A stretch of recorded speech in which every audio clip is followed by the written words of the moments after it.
માં ઉપસ્થિત મંચ ઉપર આમ તો અમારા ખૂબ નજીકના ભાઈ બનશે.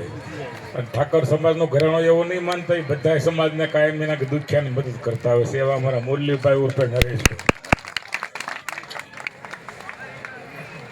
કારણ કે હું એને નજીક છીએ, એમ બહુ નજીક છીએ બધા, એટલે મને ખ્યાલ છે.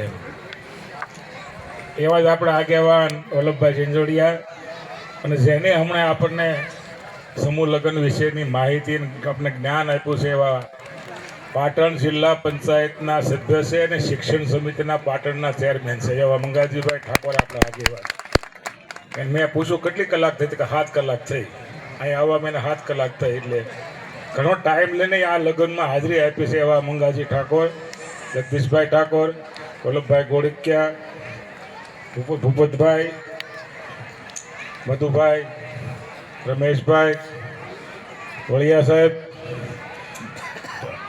તેમજ મંચસ્થ બધા આમ તો ખૂબ કિંમતી આગેવાનો છે. એવા આગેવાનો આજના શુભ પ્રસંગે પ્રભુતામાં પગલાં માંડનાર સૌ 31 નવ દંપતીઓ, સમૂહ લગ્ન સમિતિના સૌ સભ્યશ્રીઓ અને બંને પક્ષથી પધારેલા મહેમાનો.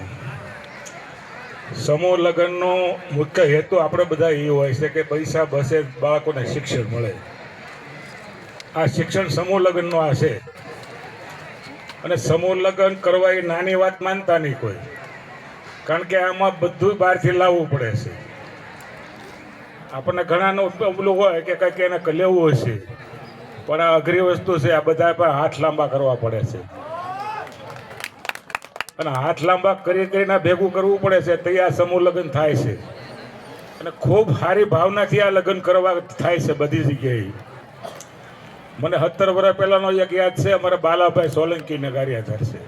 એટલે મેં એને ખાલી બેઠા, મેં કીધું તમે સમૂહ લગ્ન તો શરૂ કરો પહેલાં, પણ કે અમને કોઈ ફાળો ન આપે. કે જો શરૂ કરવા વગર તેમ ના પડી દો છો, તેમ શરૂ કરો પહેલાં, હાલો તમે તાર જે ઘટાય હું આપીશ.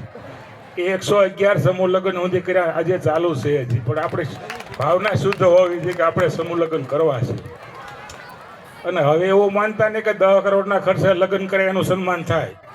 સન્માન થાય છે આ બધાનું છે. સમૂહ લગ્નમાં કે બધા ગરીબ પરિવારના હોય, બધા ખર્ચો કરીએ કેવા છે, એનું સન્માન આપણે કરીએ છીએ. હું કામ એને વંદન કરવા જોઈએ. સમૂહ લગ્ન સમિતિમાં જોડાવા માટે એ બંને વરઘોડિયાને એના મા બાપે સહમતિ આપી છે, એટલે એને વંદન કરવા જોઈએ. સમાજને રાહ સીંધ્યો છે એની, કે અમારે સમૂહ લગ્ન કરવા છે, અમારું જોઈને બીજા કરે સમૂહ લગ્ન.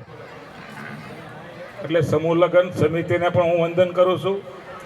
અને બધા યુવાનો હવે એક આપણે ટેક લેવી પડશે કે આપણે બધા મજૂરી કરી, કોઈ ખેતી કરી, કોઈ કપા વીણ્યા, કોઈ શીંગું કાઢી, કોઈ ડુંગળી કાઢી, પણ હવે આપણા બાળકોનું ભવિષ્ય આપણે ઘડવું પડશે. સમય ઘણો હવે આગળ વધતો જાય, ઠાકોર સમાજમાં ઘણી ભક્તિ આવતી જાય છે. હવે શિક્ષણ ભણાવીએ કે એવી સ્થિતિમાં તો આવવા માંડ્યા છે. અને આ નહીં કરીએ તો આપણું ભવિષ્ય જે આંધળું છે. આપણા બાળકોનું ભવિષ્ય સુધારવા માટે મારી ખાસ વિનંતી છે, ભાઈ પેટે પાટા બાંધીને દીકરા દીકરીને ભણાવો. અને ત્યાં જ આપણો ઉદ્ધાર છે. જે દેશમાં શિક્ષણ છે એ દેશની પ્રગતિ પહેલાં થઈ છે.